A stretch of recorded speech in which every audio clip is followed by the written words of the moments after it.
И спас волк воинов, и дал им силу свою и новое имя.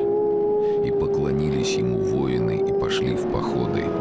Многие народы покорили они, и всех нарекали тем именем. Прошло время, и исчезли великие воины, но сохранилось имя, и поныне те народы зовутся тюркскими.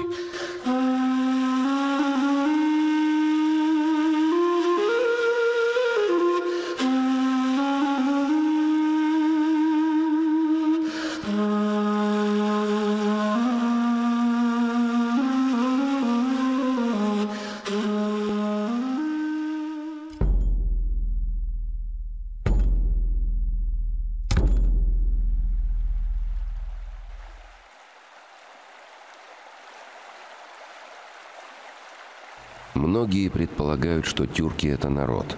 Но если посмотреть на лица, то все они разные. Не стоит искать антропологического сходства между тюркскими народами. Дело в том, что 2500 лет назад на Алтае родилась культура, которую стали называть тюркской.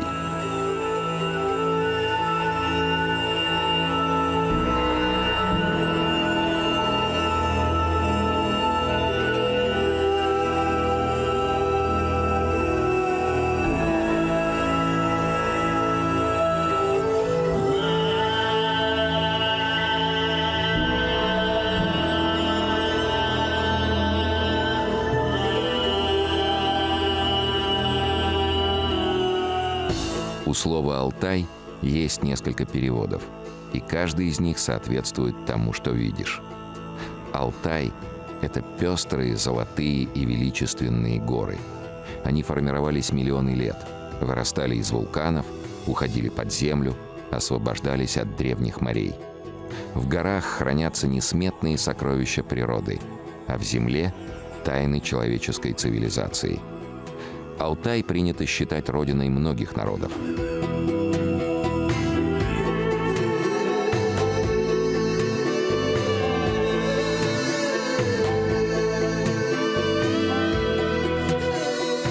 Люди получили на Алтае бесценные знания, которые помогли им завоевать многие земли и создать мощную империю.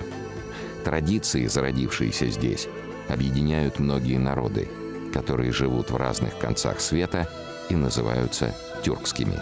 Дело в том, что Алтай, где сконцентрировалась эта культура, отличался уникальными природными свойствами. То есть природно-географические условия там сошлись, что называют. Там были условия для создания, для получения железа.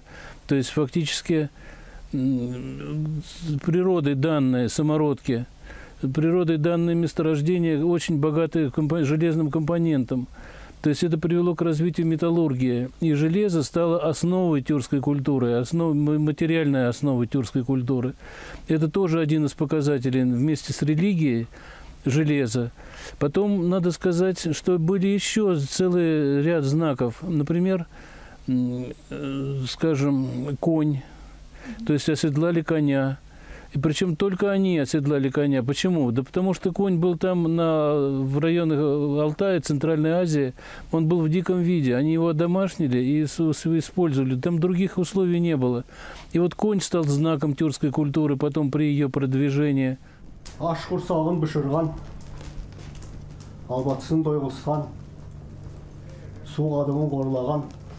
На Алтае живут прямые потомки первых тюркских племен – алтайцы. Они до сих пор следуют многим древним обычаям. Например, если в Аиле, традиционном алтайском жилище, собралось много людей, самый уважаемый человек обязательно проводит обряд очищения.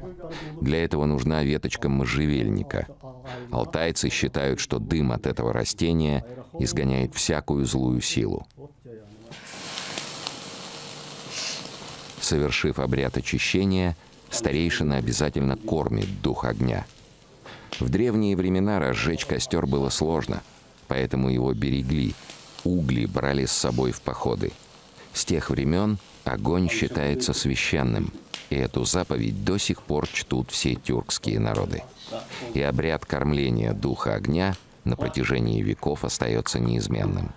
В качестве угощений в костер бросают молоко и лепешки. После такого обряда можно любое дело начинать.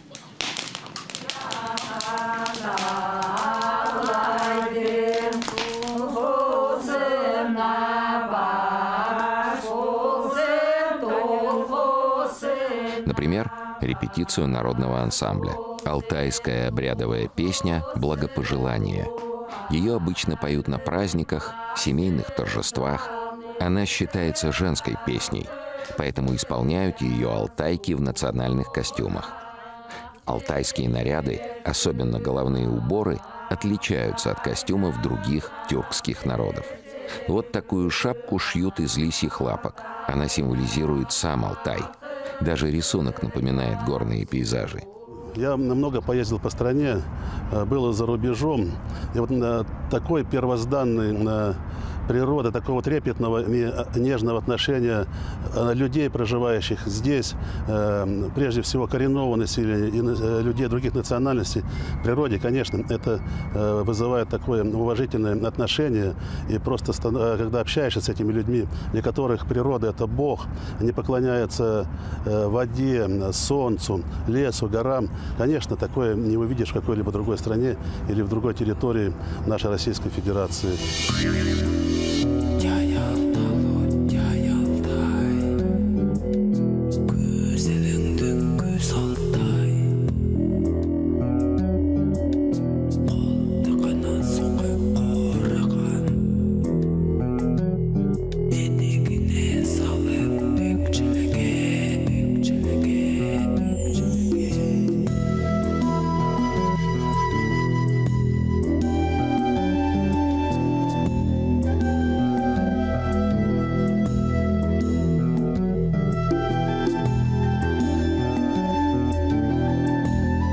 В Горном Алтае человек поселился более миллиона лет назад.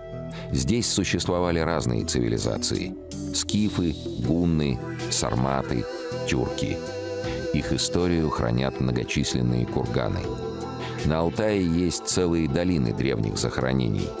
Большие и малые холмы за каменными оградами, рукотворные горы из камней. Все эти знаки говорят о том, что здесь покоится уважаемый человек скифской или более поздней тюркской эпохи. Ну, большой курган, как раз, который вы видите, это не тюркский, это как раз скифского периода курган. А вот поменьше курганов, которые вокруг соседствуют, это как раз тюркского периода. Сам обряд, ну, скажем, трупоположения, глубина погребальной камеры, она все очень похожа со скифской культурой, поэтому, ну, считается, что тюрки – это прямые потомки скифов.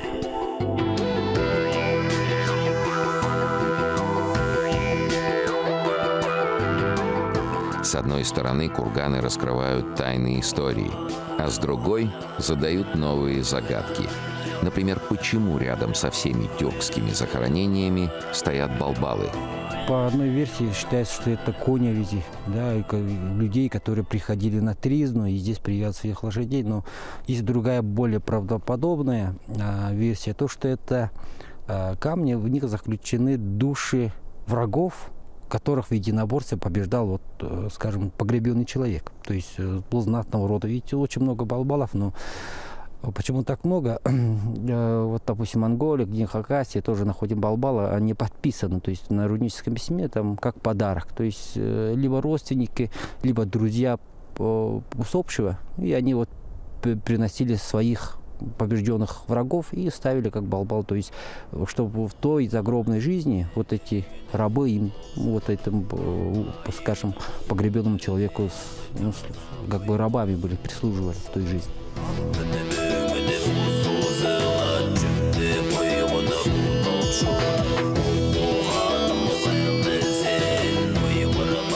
На Алтае тысячи курганов. Точного количества никто не назовет. Из раскрытых к тюркскому периоду относятся более 200 захоронений. Амыр – алтаец по происхождению и археолог по профессии. Несколько лет назад сам участвовал в раскопках, но потом отказался. Алтайцы верят, вскрыть могилу своего пращура значит проявить неуважение к нему. А ведь тюрки издавна поклонялись духам предков. Шаманизм и сегодня основная вера некоторых тюркских народов.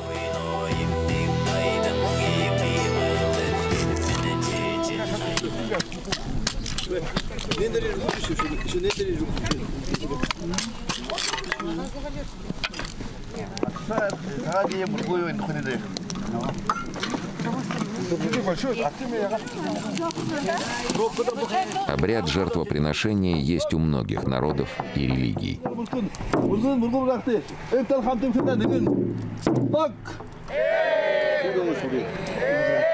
Последователи шаманизма считают, перерезать горло барану более жестоко, нежели остановить рукой сердце животного.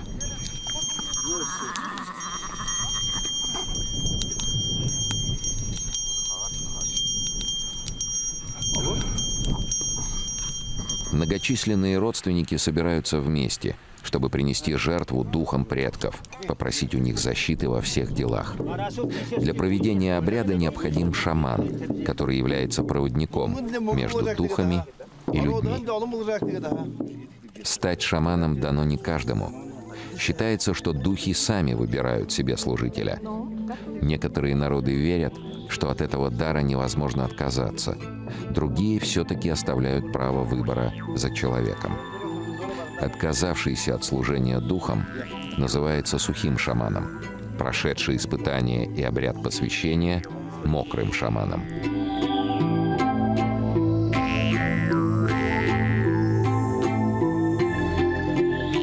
Шаман избранником считается духовных сил, в принципе, с рождения. То есть нужно уже быть, да, шаманом. Это врожденные способности. Просто у некоторых они открываются раньше, у других позже. Да. И, собственно, это не от воли человека зависит.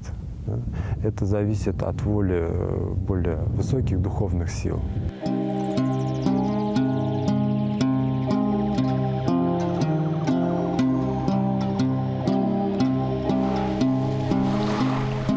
Ольхон. Остров на озере Байкал. Это сакральное место. По одной из легенд, именно здесь получил силу от небесных духов первый шаман.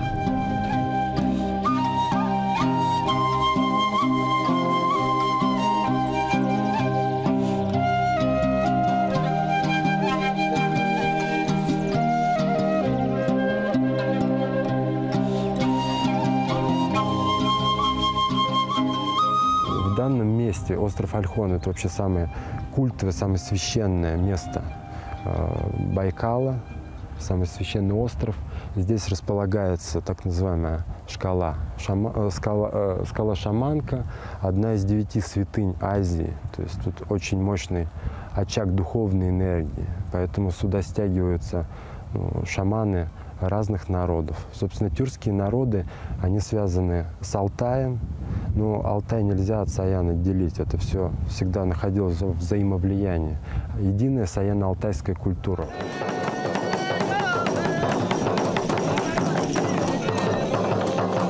Ежегодно шаманы со всего мира собираются на Ольхоне, чтобы совершить массовое камлание, попросить у небесных духов благополучия для всего рода человеческого.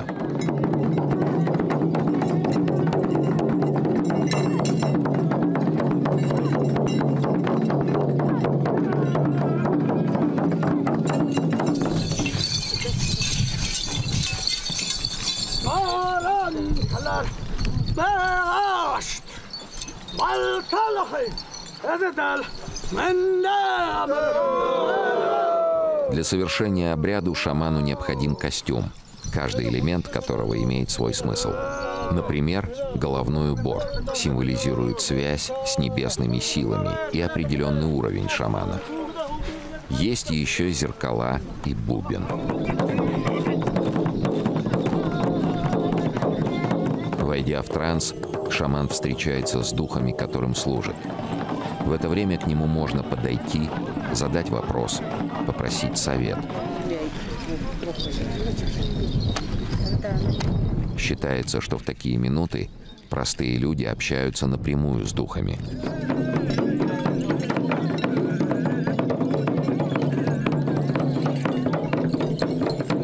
Духи могут помочь справиться с трудными жизненными ситуациями, болезнями. Врачи же занимаются лечением. Именно у них подход к физическому телу прежде всего. И, соответственно, они занимаются уровнем следствия уже как таковых. Да? Шаман занимается уровнем причин возникновения болезни. И поэтому нет никакого противоречия между шаманским целительством и вот официальной медициной. Всегда надо взаимодействие. В советские времена шаманизм, как и другие религии, был под запретом. С Алтая выслали почти всех служителей этой древней веры. Сохранить традиции лучше всего удалось забайкальским бурятам и тувинцам.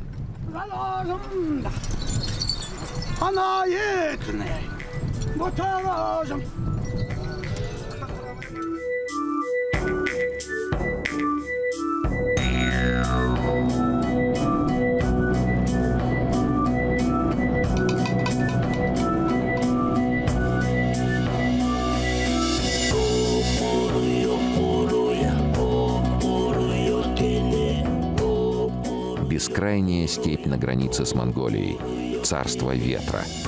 Именно здесь находится священное место для алтайского шамана. Дорога сюда на машине занимает почти 2 часа, а иногда шаману приходится идти пешком. Но совершать обряды в другом месте он не имеет права. Духи накажут. Так что мороз и пургу алтайский шаман воспринимает как испытание, которое должен пройти, чтобы получить силы помогать другим. Своими горными духами, своими алтайскими, своими тувинскими, вот эти мои духи, с этими духами сейчас общался, чтобы зима, чтобы холод не был, чтобы вот эти в горах у наши дичи, волки, эти архары, эти козероги, все эти, чтобы нормально были, чтобы мои люди, чтобы нормально жили, наши эти, народ, чтобы спокойно был.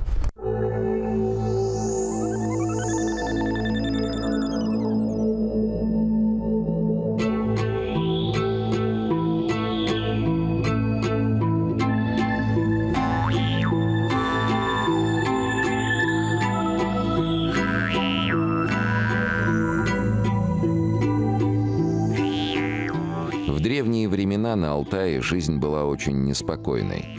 Тюркам приходилось обороняться от монголов, китайцев, а еще обеспечивать безопасность торговым караванам. Через Алтай проходил Великий Шелковый путь. Возможно, с тех времен здесь и разводят верблюдов. Животные способны переносить большие перепады температур, а морозоустойчивые породы можно назвать кораблями не только пустынь, но и холодных степей. В России еще в нескольких регионах занимаются разведением верблюдов. Например, в Калмыкии, Бурятии, Тыве. Караваны верблюдов когда-то проходили по горным дорогам долины реки Яломан. Чуйский тракт как раз проложен по одному из маршрутов Великого Шелкового пути, и тюркские воины брали под охрану мирных путешественников. Это место называется устье реки Яломан, где река Яломан впадает в Катунь. Здесь находится древнетюркская крепость и городище. Это место, видите, это крепость, скажем, многие исследователи считают, что это стационарная была крепость, то есть здесь люди жили не постоянно, целый круглый год, а приходили в определенный период. И здесь, скажем, охраняли торговые пути.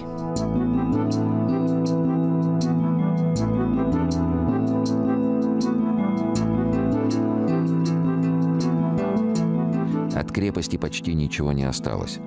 Вот эта каменная круговая кладка – основа сторожевой башни. Тюркские городища – это еще одна загадка истории. Дело в том, что большие алтайские поселения практически не изучались. Ученые предполагают, что в устье реки Яломан могли жить до 2000 человек. Получается, что тюрки не только кочевники. Был у них опыт и оседлой жизни. Конечно, если провести какие-то раскопки, можно найти, наверное, и монеты скажем, различных государств, если имела в то время, скажем, хождение валюты, так скажем, да. Ну, вот эта крепость, видите, она просто не единичная крепость, она собой представляет целую систему крепостей. То есть это 3 крепости, она находится повыше вот устья реки Яламан, другая находится там повыше по течению реки Чуи. И вот эти 3 крепости, они составляют собой целую линию оборонительных таких сооружений. Долина реки Яломан интересна еще и своим пейзажем, который отличается от привычных горных изломов.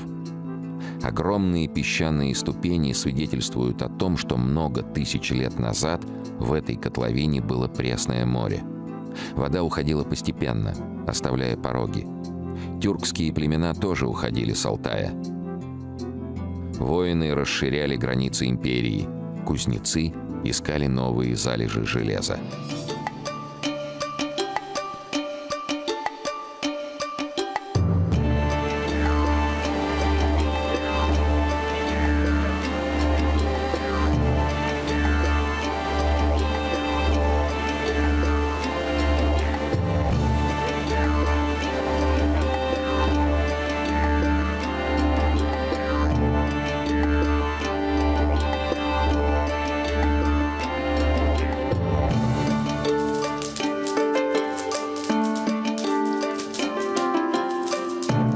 Тюрки всегда славились своими ремесленниками, например, шорниками. В старину это была очень почетная и прибыльная профессия. Мастера делали конскую упряжь и седла, необходимые для всадников. На родине тюрков, Алтае, шорники до сих пор уважаемые люди. И среди мастеров всегда много молодежи.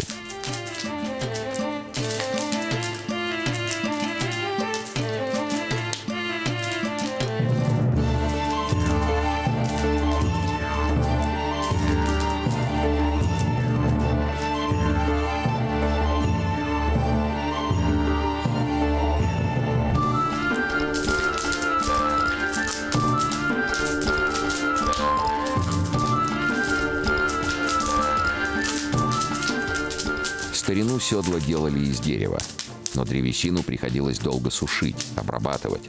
К тому же изделия получались тяжелыми. Современные шорники каркас мастерят из металлических трубок, затем стягивают жгутом, пришивают войлок, чтобы всаднику было удобно сидеть, а потом же обтягивают кожей и украшают. Седла бывают разные – охотничьи, спортивные, конкурные, дамские. А вот это предназначено для национальной игры козлодрания. За него держаться вот удобнее, чтобы с земли козла подбирать. А вот это вот седло, вот это сделано, ну, здесь этого нет, ну, чтобы держаться. Вот это как оно седло, ну, повседневное седло. А вот это специальное седло, чтобы играть игры.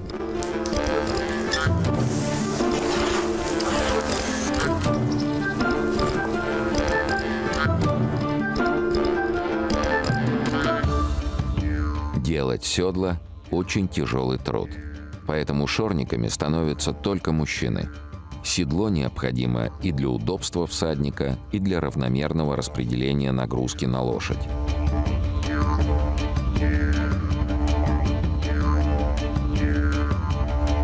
Расселение тюрков с Алтая и началось после того, как воины научились держаться в седле.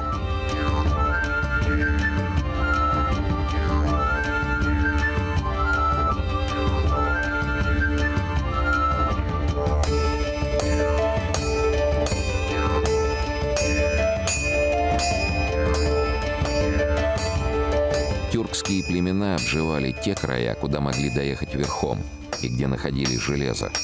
Именно из-за больших залежей руды тюркский народ Саха решил остаться в суровых северных краях. Неудивительно, что в Якутии живут самые искусные кузнецы.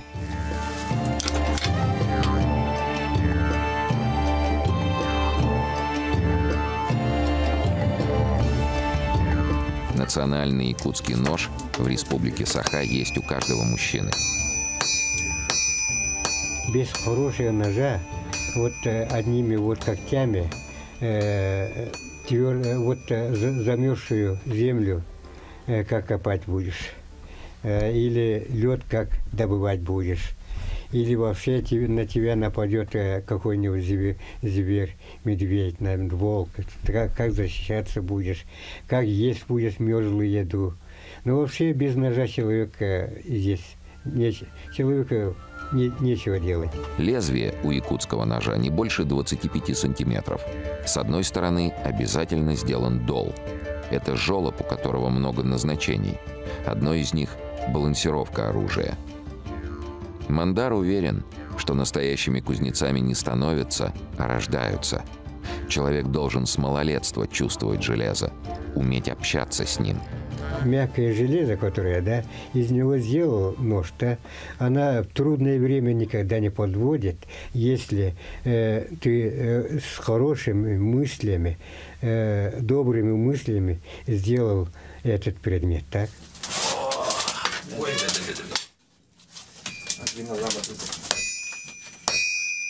В кузнице Мандара всегда многолюдно. Работают помощники, ученики. Мастер охотно передает секреты своего мастерства молодым. Потому что в древних традициях живет история его народа. В старину кузнецы и шорники всегда шли рядом с воинами.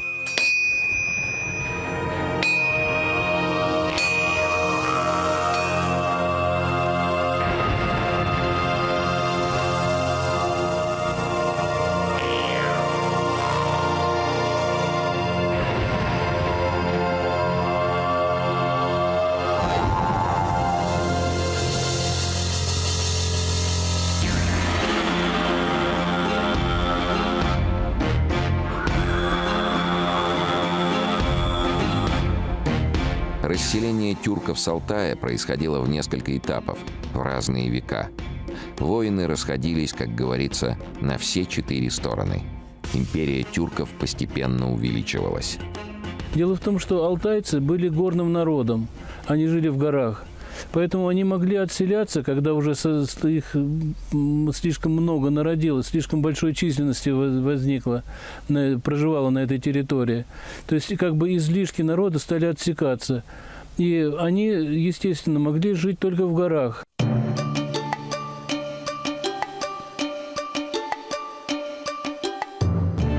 Одна легенда гласит, что алтайский батыр вышел на поединок с монгольским силачом.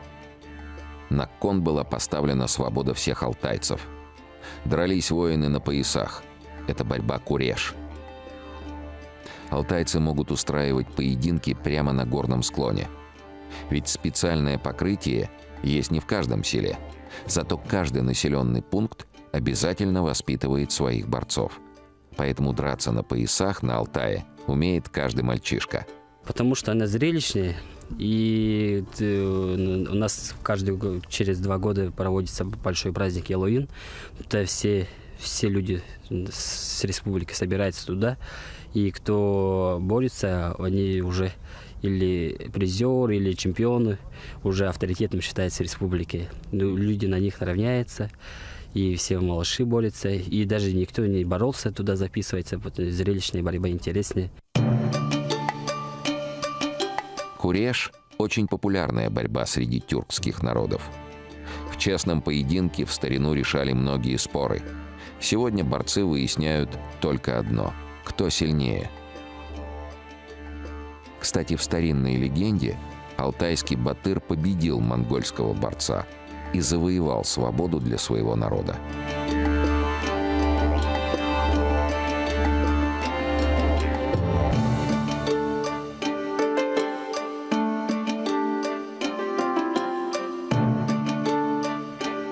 Алтай самой природой призван хранить самые ценные дары человечества.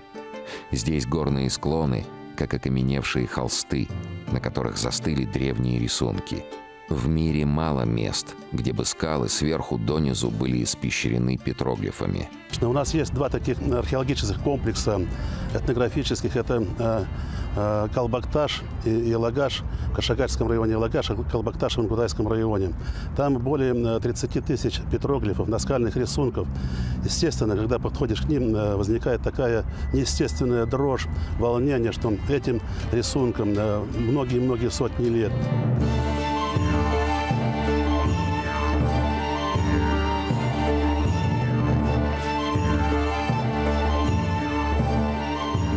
Долина Чойозы – одна из самых богатых на древние рисунки. Здесь надо внимательно смотреть под ноги, потому что петроглифы лежат буквально на земле. Художники изображали в первую очередь то, что видели. Например, охоту. Ну, есть обыденность на охоту, но она ведется здесь очень любопытнейшим способом. Собака загоняет козерога, его ожидает человек длинной палкой, на конце которой петля. Петля до сих пор у тюркских народов, у монголов есть. Но бытовые сцены не просто иллюстрировали жизнь. Они рассказывали об устройстве мира. Рожающая женщина – символ матриархата, царившего много веков назад. Человек в головном уборе – жрец или вождь. Простой человек не мог носить высокую шапку. Изображения фантастических животных тоже имеют скрытый смысл.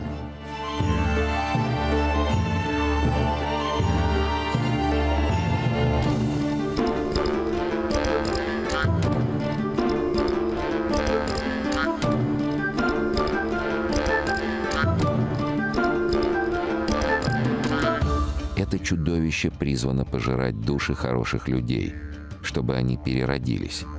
Но если у человека было слишком много грехов, чудовище отправляло его в мир страданий. В старину люди приносили жертвы этому фантастическому существу. Многие из этих петроглифов появились гораздо раньше, чем сформировались тюрки. Но судя по тому, что древние картины остались, воинствующие кочевники умели ценить искусство. И рядом с древними картинами оставляли свои записи – руны.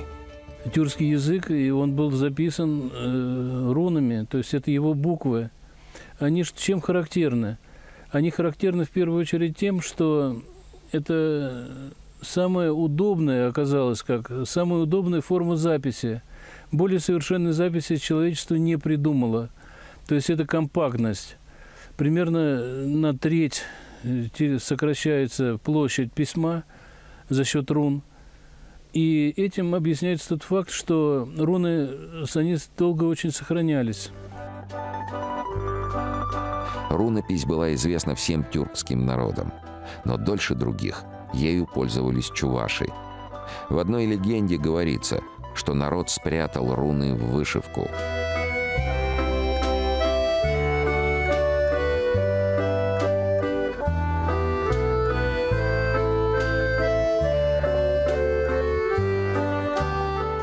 Особенность чувашской вышивки в том, что она счетная, то есть рисунок надо просчитывать по стежкам. А это очень сложно.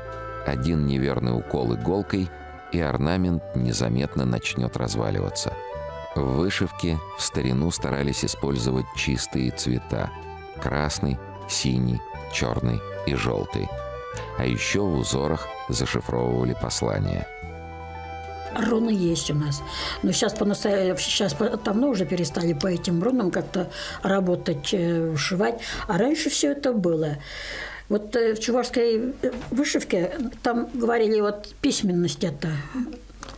Письменность там есть. Если раньше вот умели читать вот это вот, я знаю вот там, здесь вот небо земли. Небо, врата неба считается, врата земли. В старину чувашских девочек с 5 лет сажали за пяльцы. К своей свадьбе они должны были расшить не 1 десяток рушников, скатертей, рубашек, платков. Мастерство в прямом смысле было залогом успешного замужества. Поэтому в старину чувашские девушки повсюду носили с собой пяльцы, а самые лучшие работы брали на зимние посиделки – улах.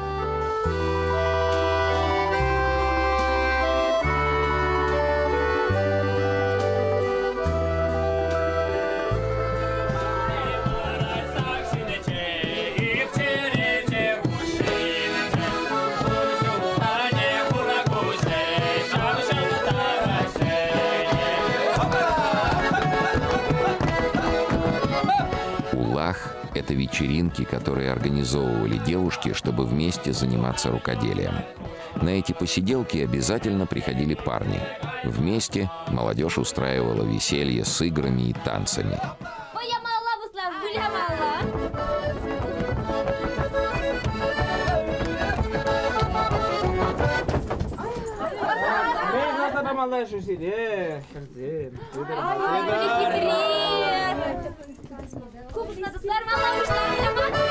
На самом деле, во время посиделок и девушки, и юноши присматривали себе пару. Парни оценивали красавиц по вышивкам. Расчет был прост. Если она успевает красиво вышивать, значит, в хозяйстве расторопно.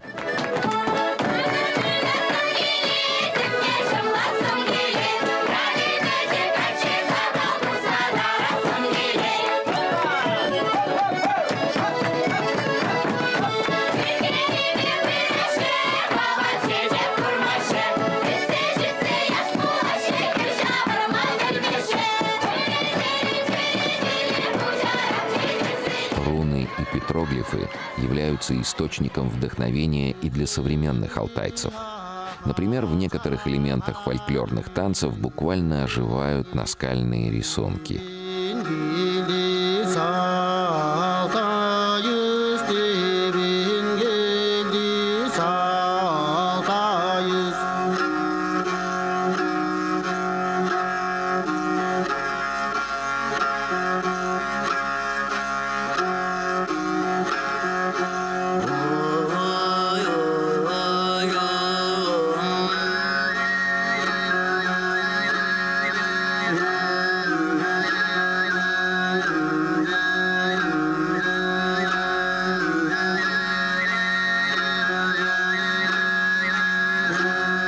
В национальных танцах отражаются и древние традиции народа.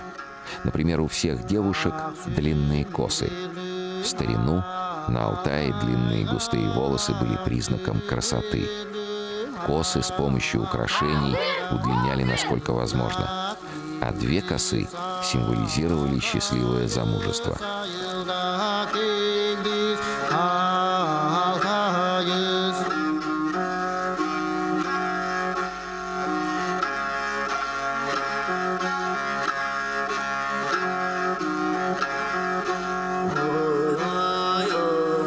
Свадьба для алтайцев – священное действо. Появление новой семьи сравнивали с рождением человека. Поэтому алтайцы до сих пор соблюдают все древние свадебные обряды.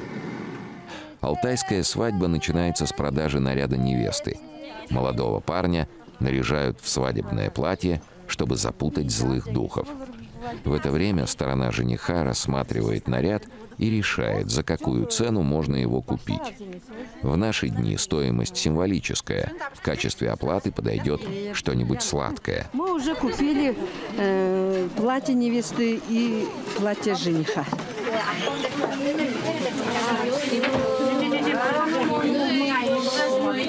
В этом национальном костюме, который называется чагедек, невеста будет проходить все алтайские обряды.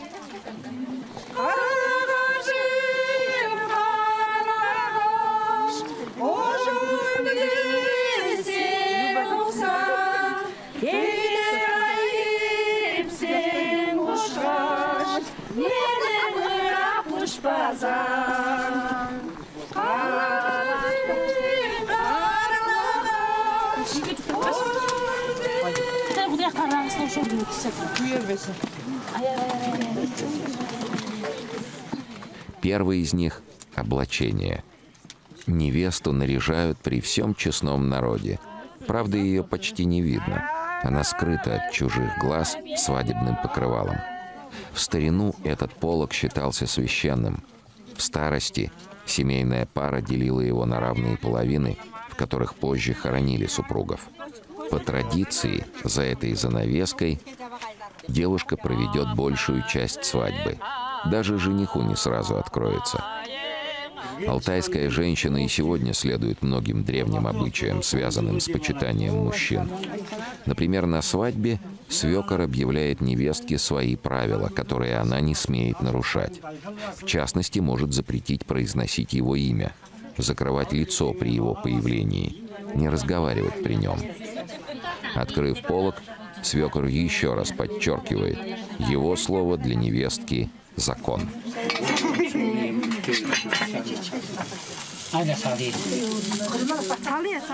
Главный обряд, конечно, кормление огня. Он проходит около печи. Первой дары преподносит сторона жениха. Парень крутит по часовой стрелке блюдо с приготовленным бараном. Это своеобразное благословение будущей семьи. А старший из рода жениха в это время бросает в печь курдючный жир.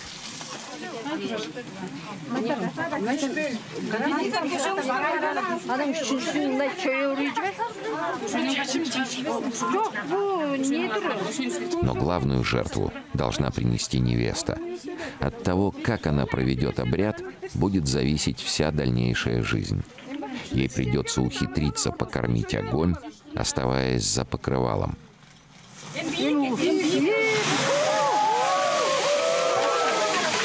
Высокое пламя – хороший знак. Значит, огонь принял жертву и благословил будущую семью. С этого момента невеста становится хозяйкой очага. Женщина, во-первых, не имела права выше мужчины быть. Он всегда, ему первое слово, что он решение, какое его друзья, уже хоть, если женщине даже это не друг, женщина нельзя было показывать своего чувства и очень гостеприимно относиться, кормить и в таком тоне. А когда мужчины сидят за столом, женщина должна накрыть и уйти незаметно, когда уже она должна это время чувствовать, что когда уже чай остыл или в чайниках пусто, она должна подносить и уходить. Нельзя было путаться под ногами и громко говорить, хохотать, прямо в лицо мужчине смотреть и смеяться. Это было очень неприлично.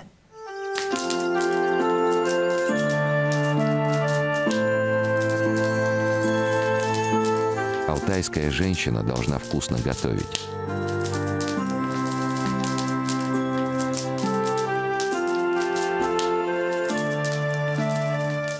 Баурсак – одно из основных блюд тюркской кухни. Баурсак – это булочки или хворост. Рецепт очень прост. Из муки, молока, соли, сахара и соды замешивают тесто, которое потом разрезают на кусочки.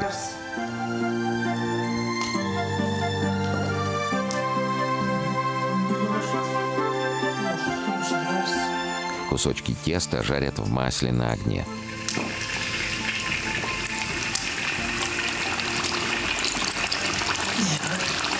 Получаются пышные булочки. По сути, это алтайский вариант чак-чака. Баурсак – это универсальное блюдо. Его можно подать и к мясу, и к чаю, на десерт. А главное, его можно быстро приготовить в походных условиях. Именно кухня объединяет все тюркские народы.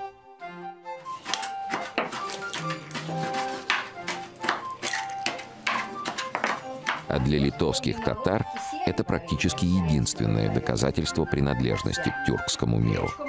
Литовские татары – это потомки крымских татар. Они поселились на территории современной Литвы в эпоху позднего Средневековья. В древности европейские княжества часто нанимали храбрых тюркских воинов. Этот этнос начал формироваться 600 лет назад, может, немножко больше. Приходили различные группы и приходили по-разному. Одни появились в Литве на территории Великого княжества Литовского, которое было гораздо больше, чем теперешняя Литовская республика, которая обнимала в себе также и белорусские, украинские, западно-русские земли. Но, конечно, татары, которые поступали на службу к великому князю Литовскому, их селили ближе к столице. То есть это на территории теперешней юго-восточной Литвы и северо-западной Белоруссии преимущественно. Ежегодно мужчины татарской общины облачаются в костюмы времен Грюнвальдской битвы начала 15 века, чтобы принять участие в Тракайском фестивале ремесленников.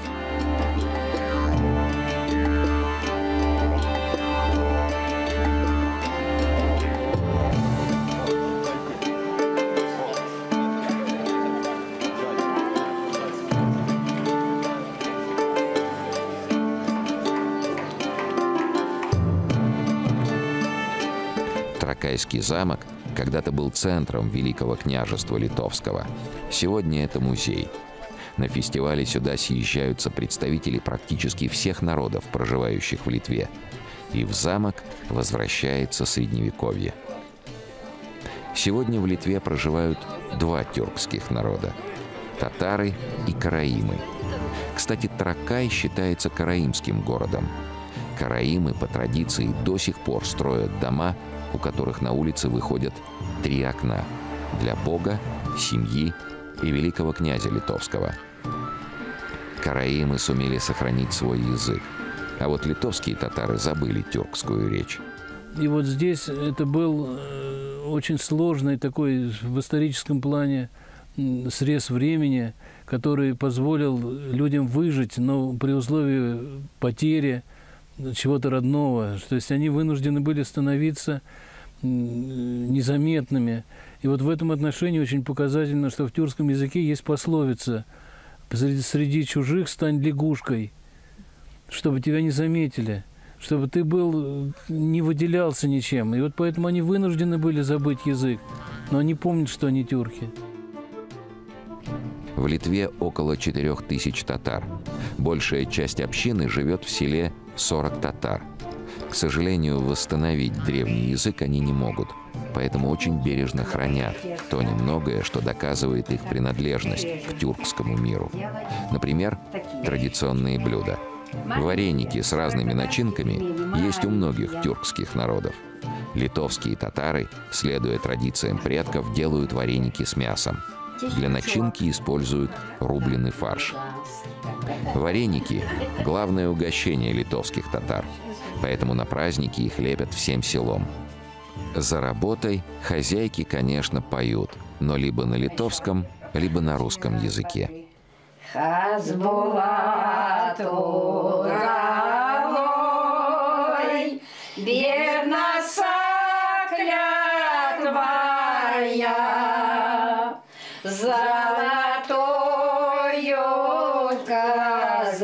Литовские татары всегда рады гостям. Путникам обязательно предложат самые вкусные блюда и непременно подчеркнут – это тюркская кухня, а литовские татары – тюркский народ. Многие тюркские народы хорошо помнят свою историю, а некоторые уже забыли о своих корнях.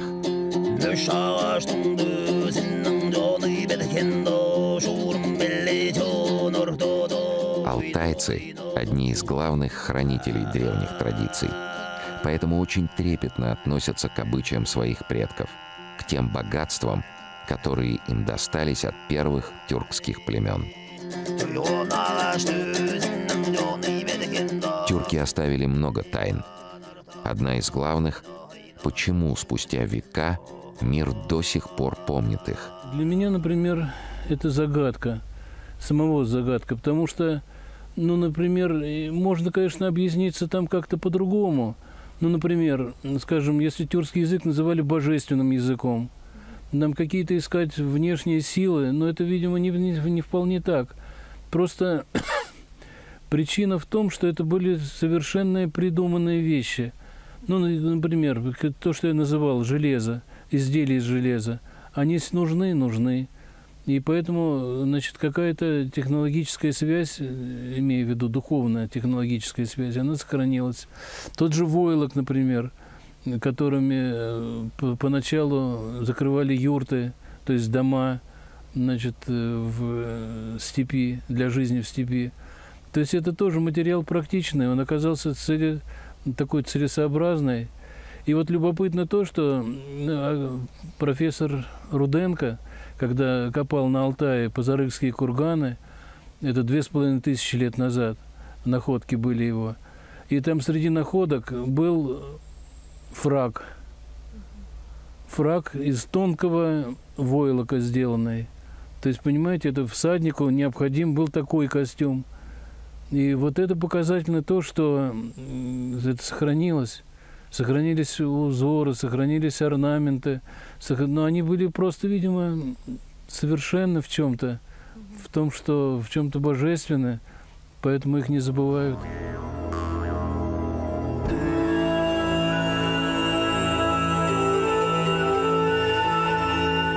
Тюркская империя, как древнее море, вода которого давным-давно ушла, оставив сказочные рельефы дна.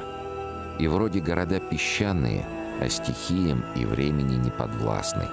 Словно природа признала свое творение совершенным и теперь хранит его. Так и тюрки.